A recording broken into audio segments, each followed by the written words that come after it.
You certainly know a lot for some random kid. Speaking of which, he's voiced by an actual British child actor who's definitely not a child now, if you look at his picture on, behind the voice actors. Oh, oh boy, yeah, wow, this place is kind of big. I remember, this map. Like, it's very winding and twisting. But these areas are generally quite thin. Also, I think we can actually control Lamont if we want to, who has a pretty decent sword on him. Kind of cool, that. But anyway, yeah, he's voiced by an actual British child actor who they thought it was a bit of a risk to do that rather than to, I guess I'll talk more later.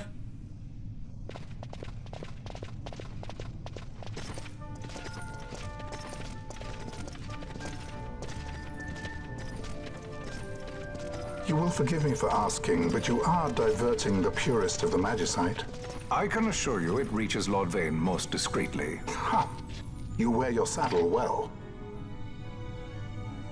Be that as it may, I have no intention of being bridled, Your Honor. Then you prefer the whip? Stubbornness will see not only you broken, Excellency, but Bougerbe as well.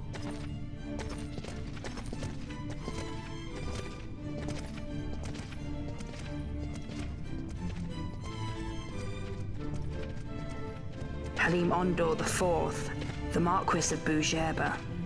The Marquis served as mediator at the negotiations of Damascus' surrender. It would appear that he is somewhat less neutral now. They say he's been helping the resistance. They say many things. You're certainly well informed. Who did you say you were again? What difference does it make? We have to find Penelo. And Penelo is your... She's a friend. She was kidnapped and taken here.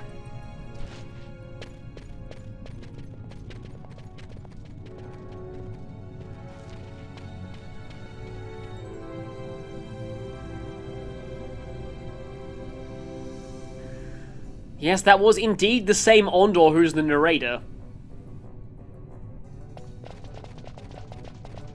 But what I was saying about Lamont is that... okay, yes, these chests look like this, so obviously... Oh, hey, that was actually a spell. Wonder if that was random or if that was, fixed. I think I remember this song, too. Okay, Fran is currently oiling everything, so, I wonder if we all need this or not. They do have a decent amount of HP. But I do want to make sure that Fran doesn't run out of her MP too quickly either. I think I'll have her show restraint for now. They said that it was a risk getting an actual child actor to voice Lamont rather than getting a woman to do a child's voice, as is usually the case. And I have the Libra thing on Van. Everyone is... Wow, that thing survived an entire barrage from the party. That's impressive, but also kind of dangerous for us. Look at all these swords going off. Balthia's the only ranged one in this party right now, so that could actually be problematic. Even though Fran is objectively not great at using, and also Balthia's damage is getting kind of low. With guns, you really need to keep upgrading your guns because, interesting, okay then. Because they're, like, your strength is not really going to affect their damage, so really it's either better ammo or a better gun, and other than that... Oh, hey, Barsh is set to throw potions at undead, which actually might not be the best thing in the world to do. But now that I know that we're actually fighting undead in here, I can do this. I'll change this to lightning vulnerable, not lightning weak.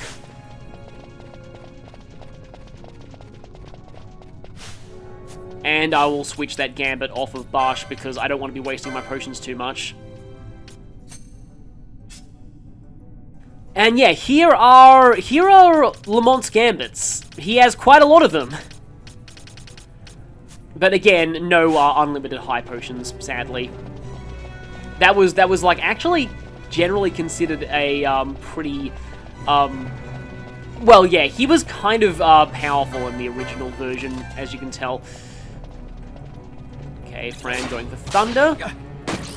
He is doing a little bit more than our regular attacks at this point. Though I probably should, actually, I think Vaan's the only one here who actually has Libra. Yeah, I'm going to go ahead and equip that, Libra item on somebody who needs it.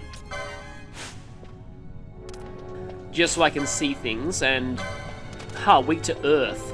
That is something that a lot of people who play the earlier Final Fantasy games after playing other RPGs notice, is that the series has a habit of making flying enemies weak to Earth, which is the exact opposite of what you want to do to flying enemies in Pokemon. So I know that actually tripped up, I think it was Nintendo Capri-Sun when he was playing Pokemon blind, because he was used to a lot of earlier RPGs where everyone get closer so that your gambits actually start working. Oh, okay, nice.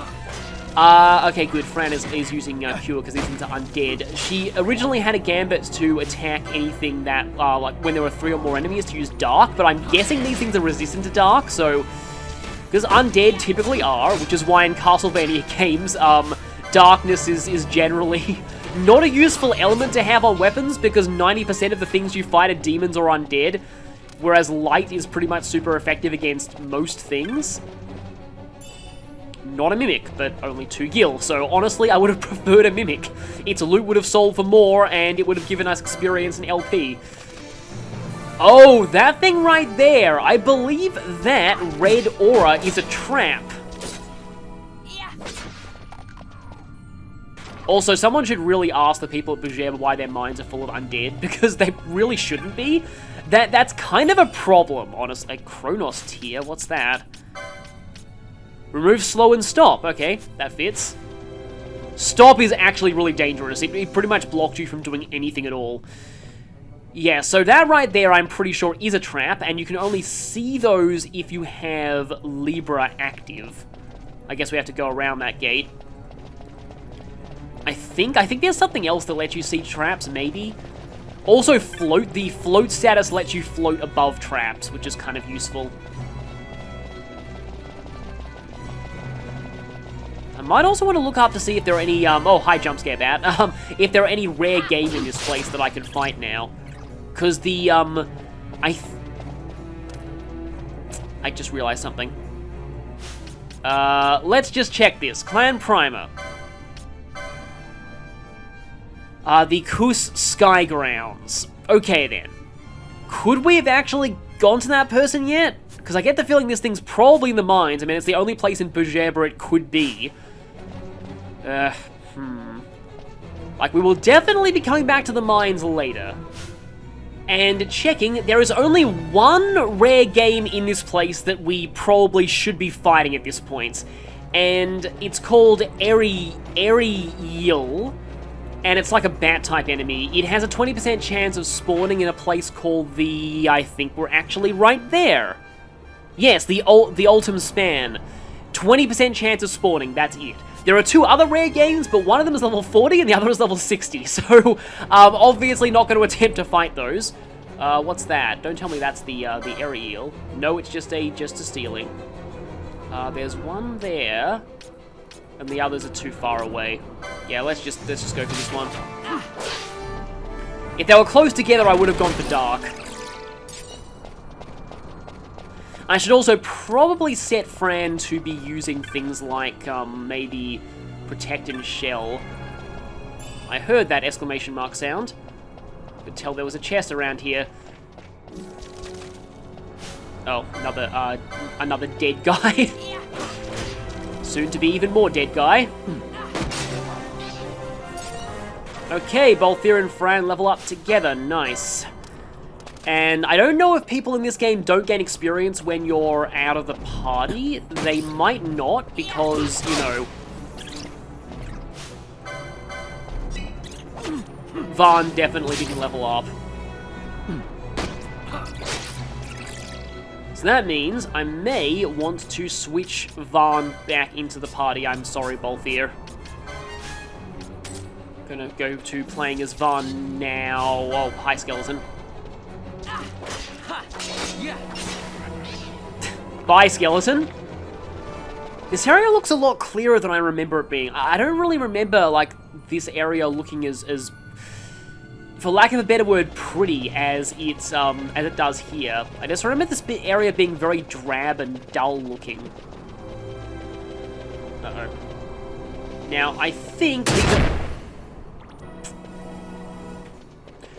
Yeah, well, I was about to say I think these only trigger if the party leader steps on them, but Lamont immediately proved me wrong. No, that's just a regular ceiling. There it is, yeah, the Ariel. It's considered undead as well as a stealing type enemy. And Vaughn's just really going to town there, wow. It being undead. Oh, you can actually use items on reserve characters. That's kind of cool. Let's throw a potion at it. Do like a flat 120 damage. I think our regular attacks are doing, well, Vaughn's aren't, but Barsha's definitely are. It's not down yet. And there it goes. Okay, good. We took care of another rare game, and they're worth more LP than most enemies are. Okay, Lamont, can you... Wow, Cure is expensive. Yeah, Cure is AoE in this game. Yeah, I remember. I think it's like every second Cure spell is AoE.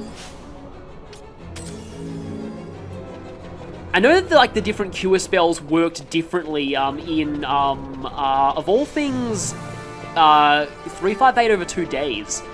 Like, I think Curaga was like you place a heal point and it heals you for standing inside it. So like I think regular Cure was the most practical in that version. Now I forget if we actually have a there's a gate blocking the way there, so this place might actually be a little bit more linear than I gave it credit for. Yeah, it looks like we're probably gonna have to go all the way around that way.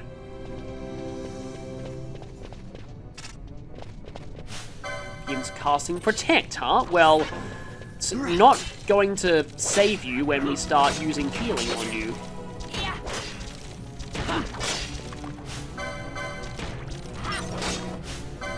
Bone toss, they really are our Castlevania skeletons. Kind of.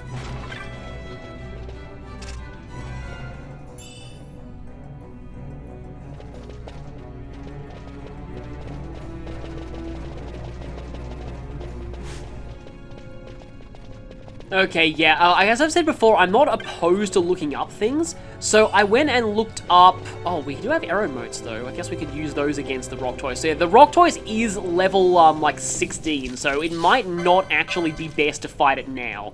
Might be better to fight it a little bit later, while, like, after we resolve the, story events in here, although I forget if we ever get, like, locked out of the mines for a certain point.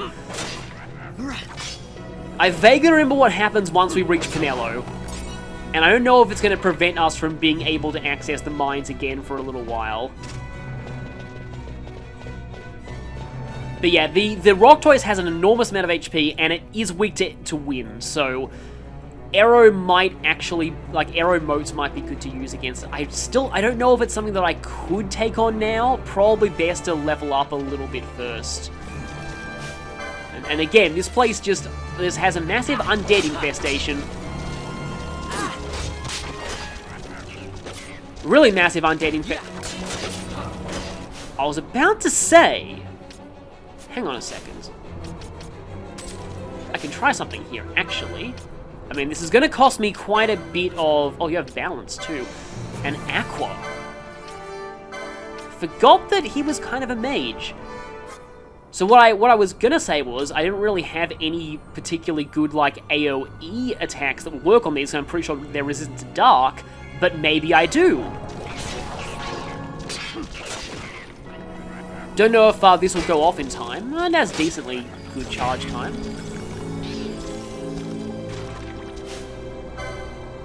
Yeah, that seemed to hit them pretty hard. Can I... Oh, and I'm controlling, I'm controlling, him now. So let me actually, I don't know if I can change his gambits or not. I actually can change his gambits, okay.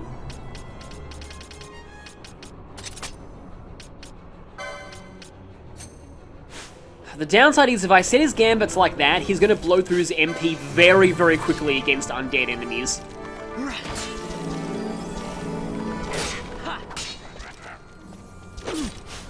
Or I could just, you know, manually stop him while he's trying to cast Cura.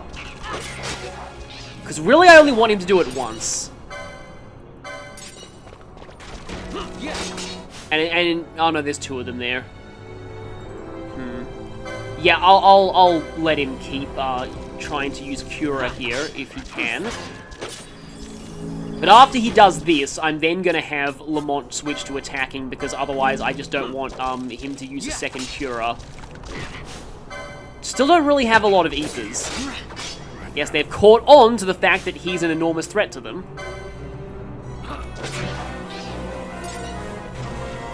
I didn't know Lamont could even level up! That's interesting. Yeah, but they did. I guess they did really change guests in this version. Wow, there are a lot of skeletons on this bridge. And they have thunder magic too. So as you can see, combat in this game does get pretty involved later on, and finally Varn levels up. I was waiting for that for a while. Yeah, he's going through his MP very, very, very quickly. It's honestly probably for the best if I actually control him.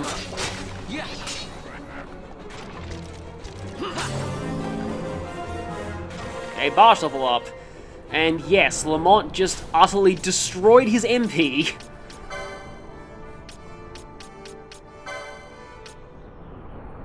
I have 4 Ethers. I guess I can afford to use 1.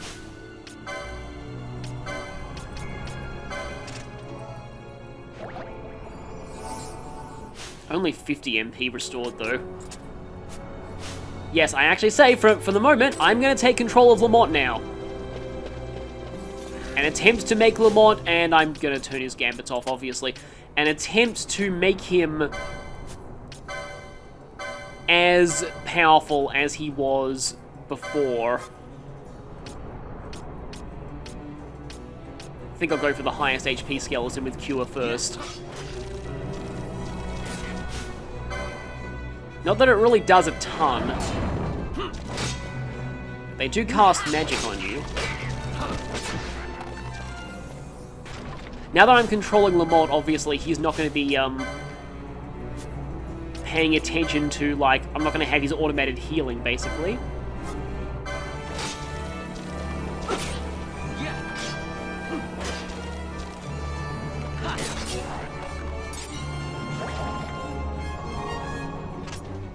Oh, and Fran is very low on MP too.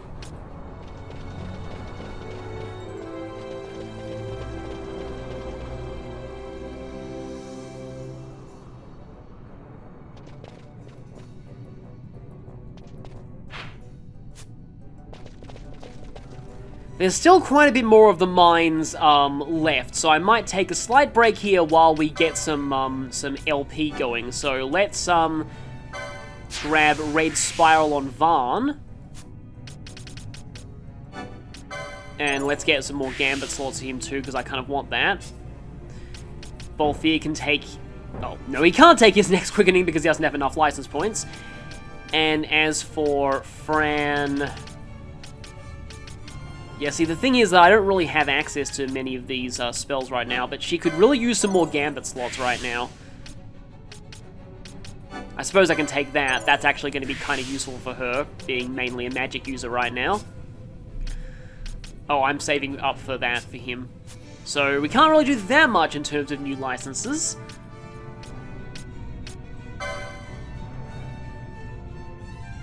Oh, okay, it makes sense why that thing was undead. It's a vampire bat. I'm switching to more of a physically based party right now, just because I want to basically recharge MP on Fran, and I want to see if MP recharges while I like Lamont's rapier animations. Oh wow, that's oh wow, we are. That's why there's a giant loot. I remember those now. Yeah. So we're on a massive chain of skeletons right now. So we're getting a lot of item drops. In that case, we probably want to avoid fighting any bats or things like that.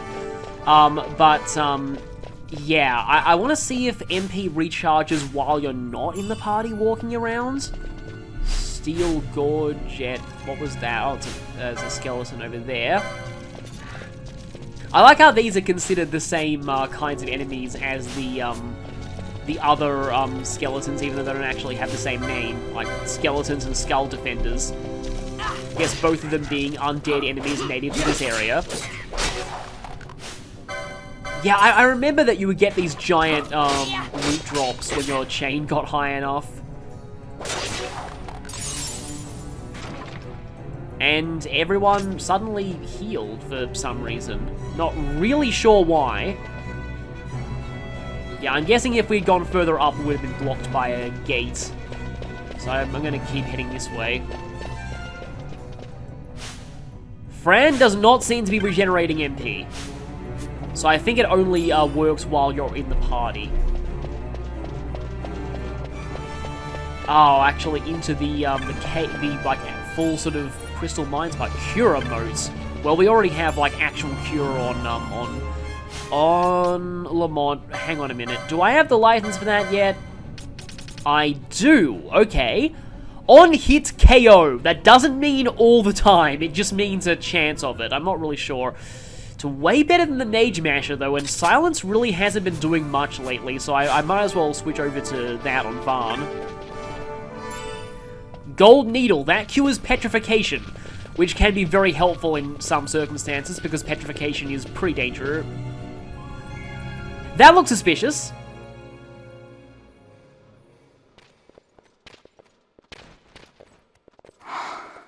This is what I came here to see.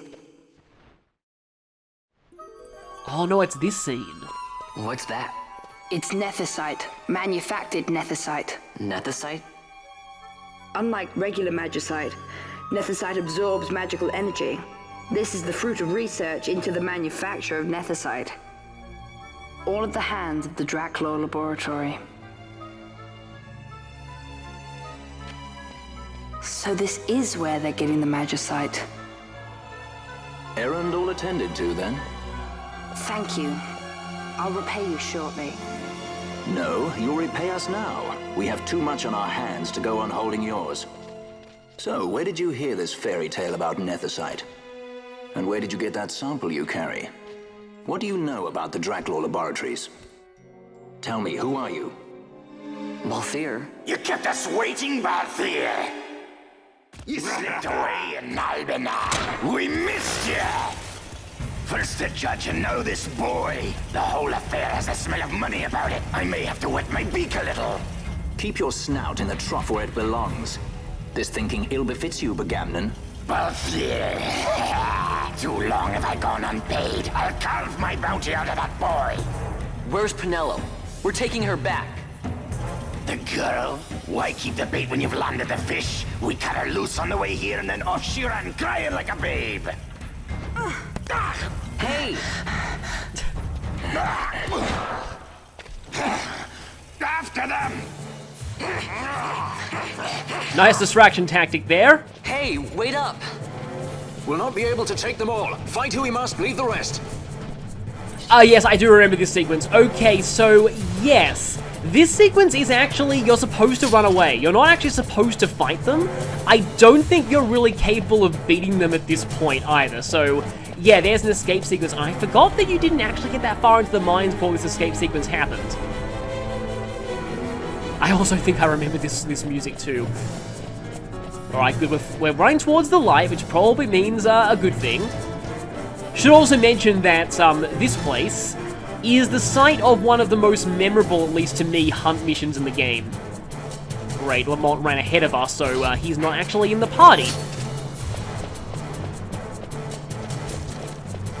Yeah, if we check on them with Libra on, Begamnon's level 12. The problem is that he has a ton of people defending him, and I don't know if it actually is, like, I don't want to try, and he has Protect Shell and Haste, so, like, even though he's about on our level, he's considerably buffed, and, yeah, I get the feeling fighting him now is probably not going to be the best idea. I mean, again, I could try, but I also haven't saved since I got into the mines, so I don't think it's particularly wise to do that. Yeah, one of his minions is trying to cast Blizzard there.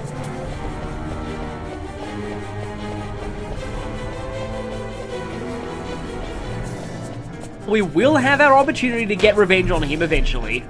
It's not like they're going to leave someone like that unfought for the whole game. But at this point, it's generally best to just run.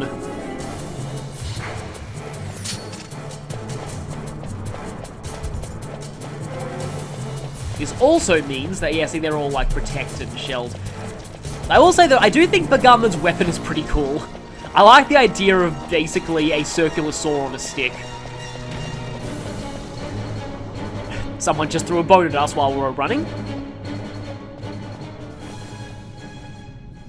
It would not seem they follow. We've lost them. Much more running about with Bunga at my heels, and I'm apt to give up sky pirating altogether.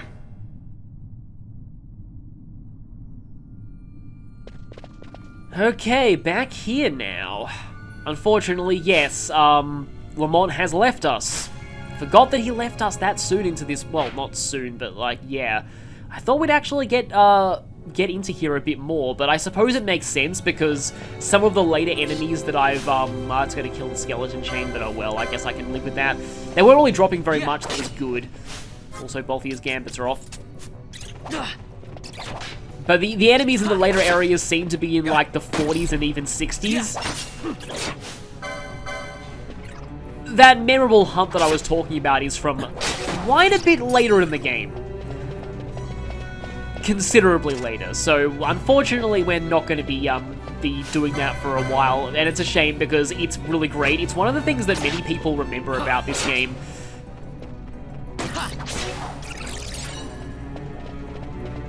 I'll just say that it is one of the few hunt missions to have its own cutscenes and voice acting, so that's something to look forward to.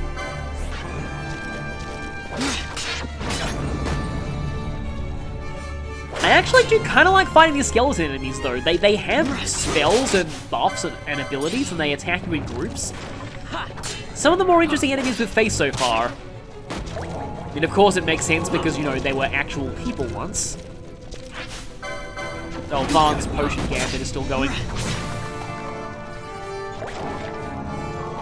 I guess I'm okay with that. Nice shot there, Bolthier. Haven't actually mentioned this yet, but I've since found out that only ranged weapons can crit in this game, but melee weapons can multi-attack, so ranged weapons can't do that. So basically critical hits are the equivalent of multi-attacks for ranged weapons, which makes sense. Oh, why did Lamont have to leave? Like, as you can see, he has so many abilities, and he's just really good in general. Even without the unlimited high potions. Oh, right, yeah, there are Slaven in here, too. I remember them being here. I don't know why I didn't run into any Slaven on the way in. Yeah. And the Slaven's awake. How much health does the Slaven have?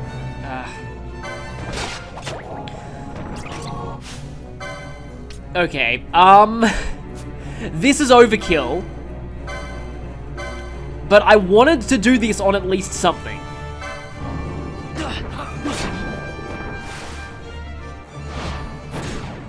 Got a surprise for you.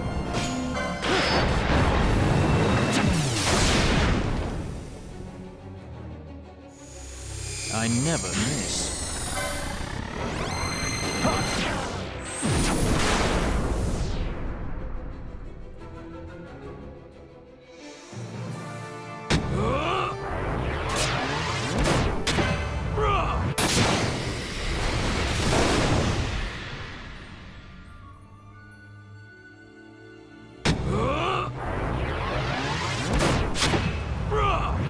Okay, that's the whole chain. I wasn't talking there because I wanted to concentrate, but the more, like, you can press buttons to get other characters' quickenings in, and if somebody says mischarge, it means that you have the chance to get an additional quickening with that character. I think you can also press the shuffle button to try and get more mischarges, but whenever somebody says mischarge, you want to choose that. And we did 3,000 damage to that thing with that huge quickening chain. That thing that happened at the end of the chain was called a concurrence. You get these based on how many quickenings you chain together and what level they were. There's a full table of those available on the Final Fantasy Wiki, and there is a Sky Pirate's Den trophy for seeing every possible concurrence. Some of them are a little tricky to get. Like, I think one of them is called, like, is it Cataclysm? There's a concurrence that is Earth, well, that looks Earth-based. I should mention that despite the fact they all look very, very elemental, concurrences are actually non-elemental. They're also AoE, whereas the regular individual quickenings are not AoE. But yeah, concurrences. So, there's one that requires you to chain, like, 16 level 1 quickenings. That's the one that's usually the last one people get for the Sky Pirate's Den, because it's kind of hard to get that one without intentionally trying. There are a few that require, like, I think they changed some of the chain requirements for, Zodiac Age as well.